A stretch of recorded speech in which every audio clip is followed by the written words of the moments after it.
Well, welcome to NCYM Videocast. This week, Jonathan Juarez from MacArthur Park Church of Christ in San Antonio, Texas, is joining us. Jonathan went to a great university, studied youth ministry, and he recently, last summer, got married and just found out he's going to be a dad. And so a lot of good things happening in his life.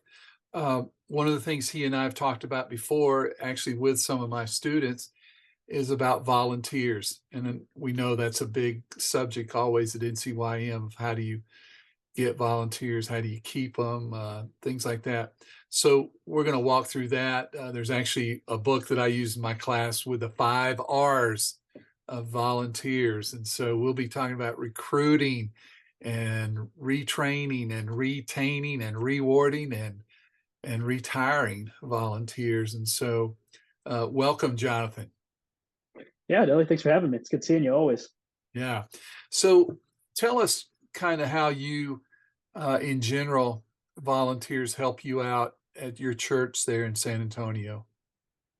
Yeah, so we're blessed at Mac to have a lot of families and volunteer involvement, not just our parents, but also young adults and also just intergenerational kind of plugged in as well. But our biggest volunteers um, come from mostly either they're teaching our classes on Sunday or Wednesday night, or they run some of our small groups, and then also just various events that we have going on through the year, whether it's something as small as a cookout or some of our bigger events like a lock-in or any of our camps as well. They're very much involved with retreats, and then one thing that we're trying to implement a little bit better is giving them pretty clear job or volunteer descriptions of what different roles, whether they're leading one of our small groups that we call fam groups or running our cafe area, just having pretty clear descriptions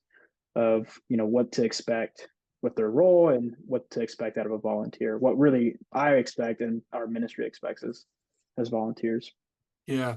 So, how do you go about recruiting volunteers?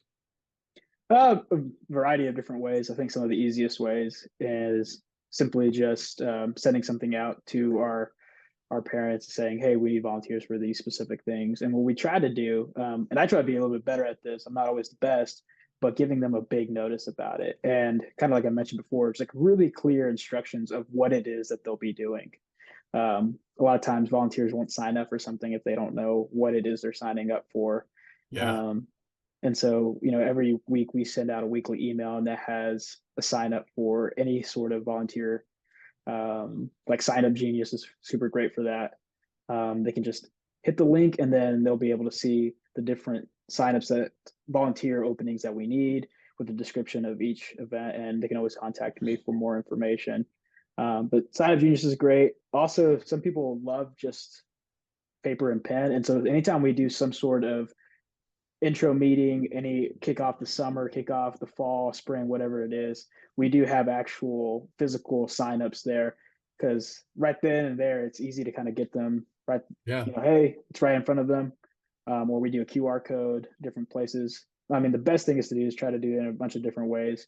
I think it's always a good idea to also have, I have deacons. I know not everybody has deacons or has a different relationship with their deacon group. I have a good group of volunteers that serve as deacons that are great in a pinch as well. And they kind of know that's their role is to kind of be, hey, if I get sick or if something happens, like they can kind of easily step in. And it's really just important to have, when it comes to recruiting, just those clear expectations, but also those clear resources for them. You don't want to, you never want to send any sort of volunteer with just no guidelines or no really help or resources to kind of make, a lot of times our jobs is to make sure that, they're set up to succeed rather than fail. It's Yeah. not just about getting the job done, but getting it done well. Yeah. So, speaking of that, how do you train any volunteers that come in for like teaching or doing other things that would actually require more than just cooking out or making a sandwich or something. Not that Right, those aren't yeah. important. No, and I think it's, even just how do you train adults to be around teens, right? A lot of times the expectations, I mean, one thing that I noticed when I got here is we have a lot of people willing to help, and they'll say, "Hey, I'll serve, sandwiches, or I'll do any of these things, but don't make me talk to a teenager," right?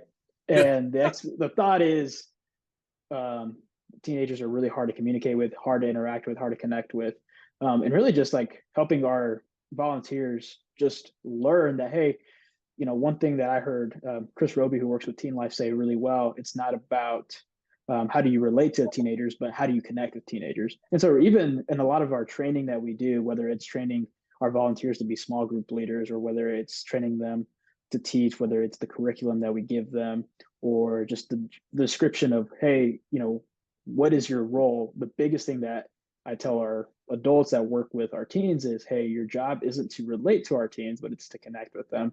And that means like being yourself, is the biggest thing.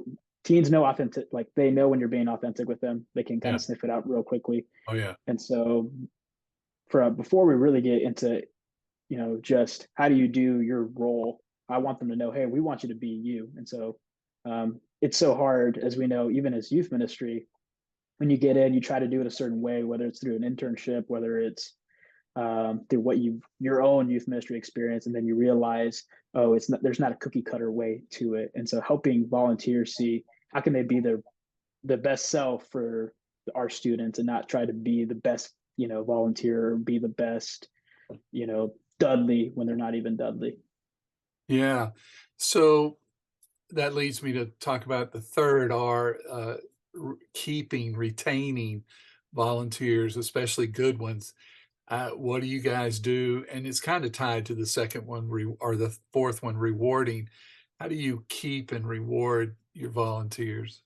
And I think you got to give them clear expectations of when their term starts and when it ends. They got to know, hey, my expectation is, I know a lot of people do it differently. There's some volunteers that, hey, you know what, I just want to do this as long as I can, which is fantastic. That's awesome.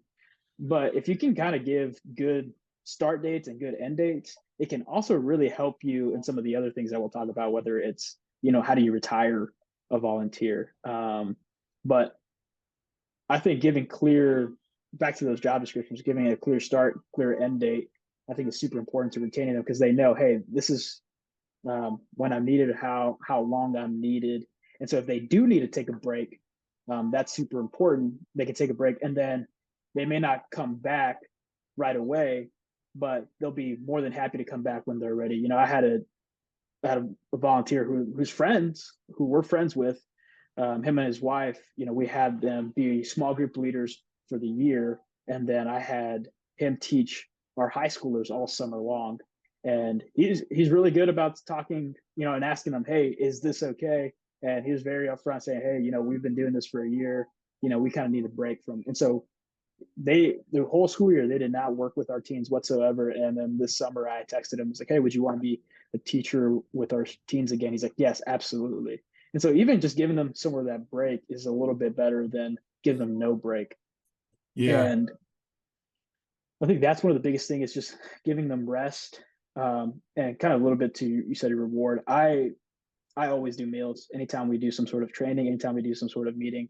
I try to offer. It doesn't always have to be the biggest, craziest meal. It can just be like, hey, we got you coffee today, or hey, uh, here in San Antonio, breakfast tacos are perfect and always around every single corner. So yesterday morning we had a meeting with our deacons, and so I made sure, hey, and they know, hey, when we have a meeting, we're gonna have breakfast tacos. And so maybe that can hit your budget a little bit, but those things are important. I think it's really important to budget for those things. Yeah, yeah. So, sometimes, retiring's good. You and I just talked about retiring, and sometimes it's needed, when you've got a person working, that may be causing some friction among volunteers, but more importantly, is not being themselves, uh, relating to, connecting, whatever word you wanna use. and it's time for them to take a break, but they won't take a break. Have you had in your short, what, 4 years? 5? 6. I don't. You're talking 6! about youth ministry as a Wow! whole. Yeah, 6 years. Yeah, almost Wow. 7. It's weird. Have you had any experiences where you had to ask somebody to step aside?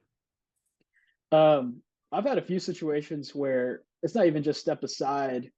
It's also just, hey, this is probably, you probably need to take a step away from our ministry, not just from this role, but even just our ministry. And those are, I mean, those are really hard conversations. And first, you need to ask yourself, what's your confrontation style? Like when you handle conflict, how do you, like, what do you gravitate to? Are you more like, hey, I'm going to hit this head on? Are you more aggressive, or are you somebody who is going to be a little bit, you want to compromise a little bit? Or are you going to be somebody that's going to be like, hey, it's fine, do whatever you want? And so I think it's really important to know how you approach any sort of conflict, especially when Yeah, it comes to working with volunteers, and also like knowing why it's important for that person to be a volunteer. I think is super important. Why, when you say, hey, we no longer want you to be a part of this, however you want to phrase that, however you want to use that language, which I would say be very careful with that. You may be asking them to do something that they've been doing for 20 something years, right? If you have a teacher who is, I've always been in charge of teaching our 7th grade boys, they see that as their ministry. They may see that even as a contribution to the kingdom. And so when somebody comes in and says, especially if you've only been there for a year or two, or you're my age, and somebody as young as me says, hey, I think you should be doing something differently, there's going to be a sort of reaction, which that could be threatening to who they are as, their identity as a follower of Jesus, whatever it is. So being aware, I think the best part is like being aware of all the different factors at play. Okay. yeah, I think that's super important first, but then also, man, there are people that are far wiser than me at my church and know people a lot better. And so sometimes I love asking them before I know I'm about to engage in a conversation that could get a little bit heated or could be a little bit hard. It's like, hey, what would be some good tips to navigating this conversation? This person really well. How are they going to take this? yeah, And to really prepare yourselves before you have that conversation, and then try to help them see, hey, you know, how this is a part of benefiting, the ministry as a whole. And maybe it doesn't mean forever. Maybe it is that they need a break, and yeah, so laying out all those options. Granted, that's the best case, perfect scenario. okay. If it goes south, I think it's always important to have people on your side. And so that's why I think it's important to know on the back end of that, or the front end of that conversation, is to know all the variables, and then also include, if you've got shepherds or if you got any sort of leaders on your ministry stuff, like, hey, I'm about to go into this conversation. This is what I want to talk about. I just want to bring you aware to it, because if it does go south, they at least have some sort of idea about it. Yeah, and I would say, there's some cases where you probably need to take one of your deacons with you and, Yeah. not be alone in that and just, but that's a good point about making everybody aware of what you're fixing to do because people do, um, I mean, I remember in ministry asking some people to step aside and they left the church. I mean, they were like, "Well, shove it, I'll go to another church." And which is an indication of the attitude and what was going on to start with, Yeah.